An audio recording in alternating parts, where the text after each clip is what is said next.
Hi, I'm Daz. Time to get on with the Dynatron again, I believe.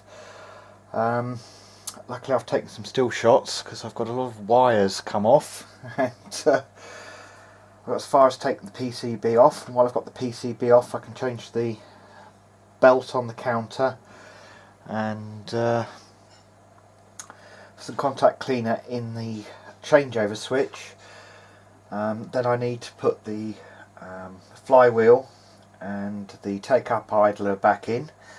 I've been fiddling with that, and it seems that I need to put the pause control in the right position before I can get the idler back in.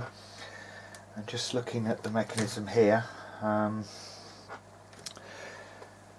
can raise it without damaging anything. There we go.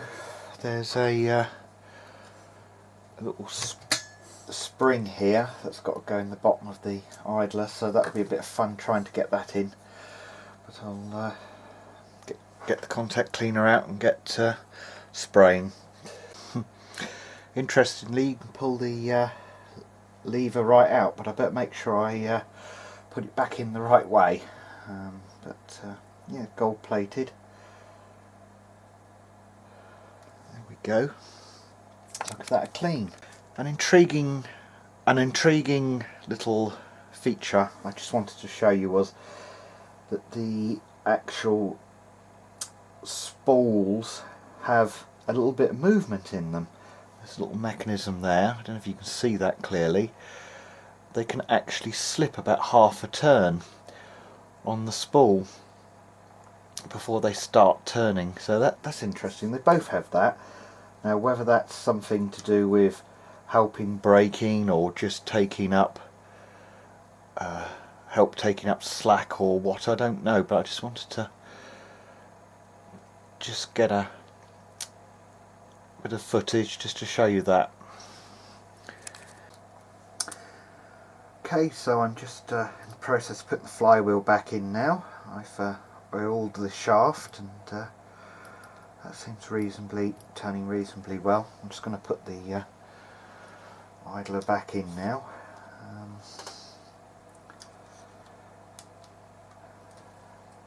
I hope.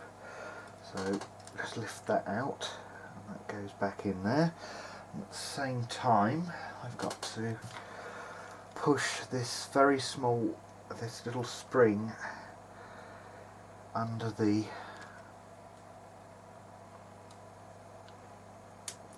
little pip, and hopefully do that without bending this motor reversing switch.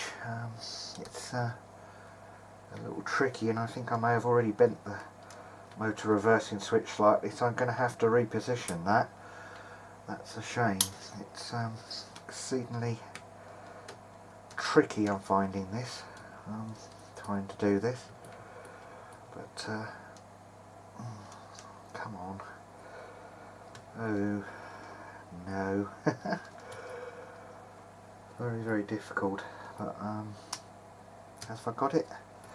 Yes, I've done it, but as I said, I think I may have unfortunately bent the motor reversing switch slightly, but it might just be the position it's in. But right, that's on. So now I've got the flywheel and the idler in. It looks like, yes, I've left it in playback, so that probably didn't help. Let's take that out. Ooh, there we go. Yes.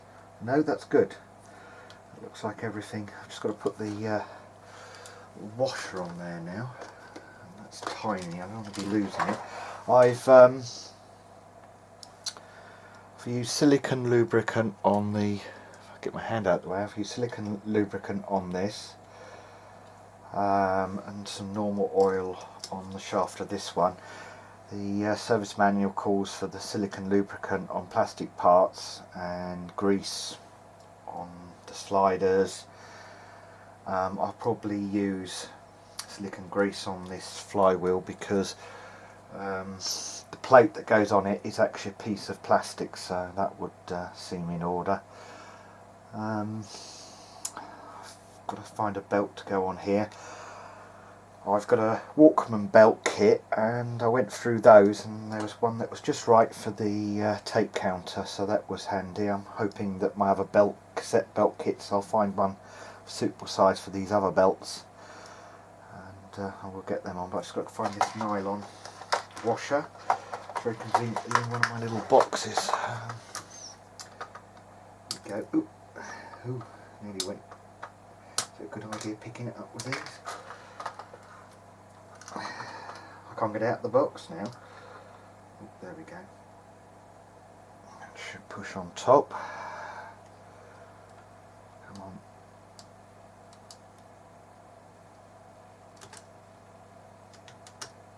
Yeah, that's going to be fiddly. Last thing I want is just going ping across the room. I'll never find it in this mess. Yeah, these are not easy to get on. Oh, come on.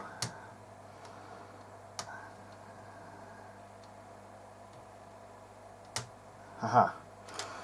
It's on. Excellent. Good. Next thing is to put the plate on the side, back on the side. And I believe that needs to be adjusted, so there's just about a 1mm gap there. So right, I'll get on with that next. Okay, so I've got some drive belts on now. I'm about to put the bearing back on for the flywheel, and I've just put some silicone grease on it. I think you can probably see it in the light, so we're making progress. Belt choice is difficult. I have a good selection of belts, but the belt's just slightly on the loose side and the other belt's too tight, and because the other belt's too tight, it's pushing the take-up idler against its spring and cause it not to engage. So that's always the problem. If the belt's too tight, it pushes that off the take-up spool, so I'm going to have to go on the slightly looser side, but it's not too bad. We'll see how we get on. Maybe I can find a different belt later on. Okay, so I've got it back together now. What I'm just trying to work out is you need a gap of 0.1 to 0.3mm between the bearing on the flywheel and this plate. You adjust it by sticking this screwdriver in here and raising it. I don't think I have a set of feeler gauges. I'm going to have to look into that, but yeah, you can see that that raises it there. So hopefully that's not too far out, but I shall have to invest in a set of feeler gauges, I think, if I'm going to do this sort of work.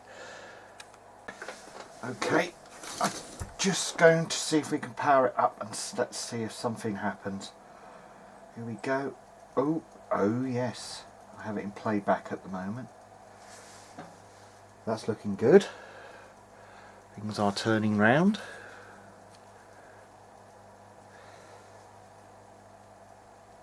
Oh, there's a bit of tension there, that's good. I guess that probably wants adjusting, but that's good. Let's turn it down and rewind, and that will test if I think it reverses the motor this way, so if I've got that right. Is it going? No, it did, and then it stopped probably. And I guess that's, well, there's good reason why that happened. I need to turn this one, don't I? There we go. That's rewinding. And that's bizarre. It's the, you can see the flywheel capstan going the other way. Right, okay. Try fast forward. It's very difficult to do it with it balanced like this, but power back on. Oh yes. Oh, that feels good. Ah, good. Okay, so we have some mechanism movement. That's good. I'm wondering if I'll just put it back temporary and just see if the audio side of the business is working. Excellent. Okay, so I've put the cassette deck partly back together. It's got the belts in. I've got a test cassette using this transistor radio that has a DIN socket, and luckily a switch to allow it to play back from the DIN socket, which is rather handy as I don't have an amplifier. So let's see.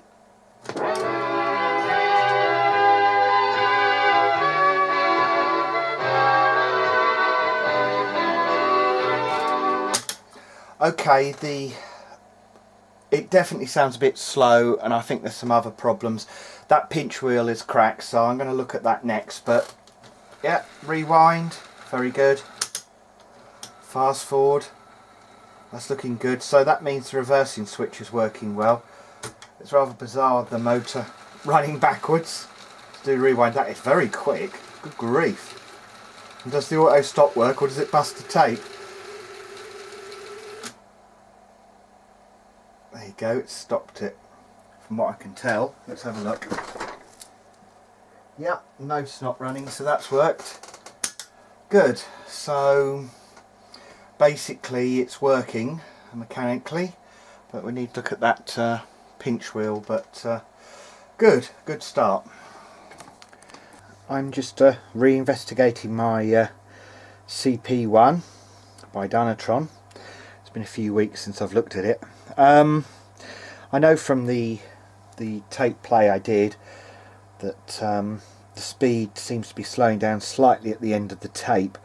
This pinch wheel appears to be higher in the middle than the outside, and keep this screwdriver away from the head. I'm sort of considering whether to replace it or not. I'm not sure what's involved and whether I can press out whatever's holding the pinch wheel in. You might also notice that this isn't too great either. You can see, yeah, you can see that moving up and down, so it tends to suggest that the surface of this take-up spool is not entirely flat. Well, we can see that, can't we? So that's, whoops, wrong way. That's not so good, but I did have a look in my spares, and I do appear to have a pinch wheel, so maybe I might try that. But that pinch wheel is pretty cracked. It looks well worn, and I don't know if it's beginning to deteriorate or not, so I think that's the next thing I'll have a look at. Just looking at the access here to get access to the pinch wheel. Even when it's in play, it's not clear this pause mechanism here, so it looks like that may have to come out as well. I notice there's a small spring here, a very peculiar angle, another circlip. If I stop it, yeah, you're just not going to get at it, are you? I don't think. Not without removing this. So I think that's going to have to come off.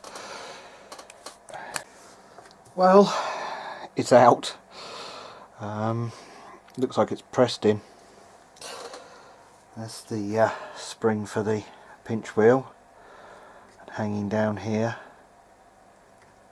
is the where are you? Let's see it on camera. Yeah, that's the spring for the pause mechanism. That goes in a very strange fashion, but I'm sure I'd better get it back in. Question is, can I press that out? That'll be the next question. Just using the vise to rest it on with a little gap, and I'm using a small screw and a little gentle tapping from this way round, and the pin is coming out, so that's good news, very good news. Okay, so I've managed to push the pin back in. One side is tighter than the other. I think you could see from the previous shot I took. I think the biggest pain in the neck to get back in was this little spring down here. There's a little spring down here, and I'm not quite sure if it's going to come out, but it's a funny angle, and it makes this pause control lock in these two positions. And it's just located down here, and this is one end of it. I'm touching my screwdriver, and this is the other end of it, just here, sticking out. and that was a bit of a pain to push back down so it locates. Surprisingly so, I didn't think it would be so difficult, but the spring is there and now it's back in position. We can get a pause now. Interestingly, you may notice there's an adjustment here. That's the pinch wheel tension, but you're supposed to use a pull gauge on that, but it means I've changed the pinch wheel. Although saying that, they do look exactly the same size, so we'll see. Anyway, now I'm going to clean up all the grease, and there we go, and have a go and see how well it what's the tensions like now on the pinch wheel. Okay, what I've done is I've taken this rubber drive wheel off. It's like a rubber flat washer. I remember in a previous tape recorder video I used an O-ring, but I have found some rubbery bits, washers a bit like this now, so I'll have to look them up if this doesn't work. But I've just taken it off and I'm going to clean the plastic bit and put the rubber back on again and see if it runs a little bit more even now. It might not. It feels pretty rubbery. It's still in pretty good shape, so yeah, we'll give it a try. Okay, so what I did actually is I swapped the rubber from the rewind reel over to the fast forward one. It's a little better, but I'm wondering if there's a little bit of roughness in the take-up spool. I certainly felt a little bit of roughness, but I don't think it's a crack, because that would be worrying if it was a crack, wouldn't it? Yes, indeed. So yeah, that's not too bad now. I think I'll accept the mechanism as it is now with its new pinch wheel. Perhaps move on to something else now.